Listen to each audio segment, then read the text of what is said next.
يعملون له ما يشاء من محاريب وتماثيل وجفان كالجواب وقدور الراسيات۔ ترجمہ کنز العرفان، وہ جنات سلیمان کے لیے ہر وہ چیز بناتے تھے جو وہ چاہتا تھا، اونچے اونچے محل اور تصویریں اور بڑے بڑے حوضوں کے برابر پیالے اور ایک ہی جگہ جمی ہوئی دیگیں۔ اعملوا آل داود شکرا، اے داود کی آل شکر کرو، وقلیل من عبادی الشکور، اور میرے بندوں میں شکر والے کم ہیں۔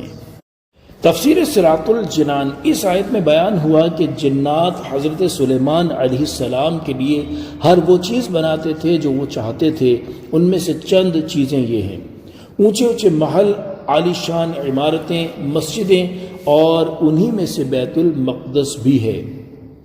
تانبے، بلور اور پتھر وغیرہ سے درندوں اور پرندوں وغیرہ کی تصویریں۔ یاد رہے کہ حضرت سلیمان علیہ السلام کی شریعت میں تصویر بنانا حرام نہ تھا۔ بڑے بڑے حوضوں کے برابر کھانے کے پیالے، یہ پیالے اتنے بڑے ہوتے تھے کہ ایک پیالے میں 1000 آدمی کھانا کھاتے تھے۔ ایک ہی جگہ جمی ہوئی دیگیں، یہ دیگیں اپنے پایوں پر قائم تھیں اور بہت بڑی تھیں، حتیٰ کہ اپنی جگہ سے ہٹائی نہیں جا سکتی تھیں۔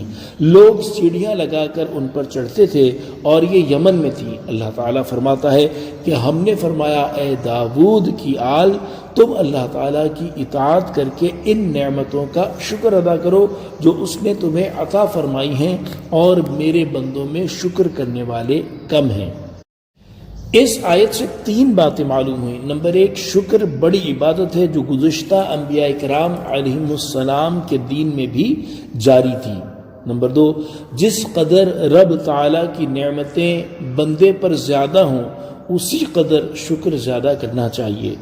نمبر 3، نیک بندے اگرچہ تھوڑے ہوں یہ برے بندوں سے افضل ہیں، خواہ وہ کتنے ہی زیادہ ہوں۔ صلو علی الحبیب صلی اللہ تعالی علی محمد صلی اللہ تعالی علیہ وآلہ وسلم۔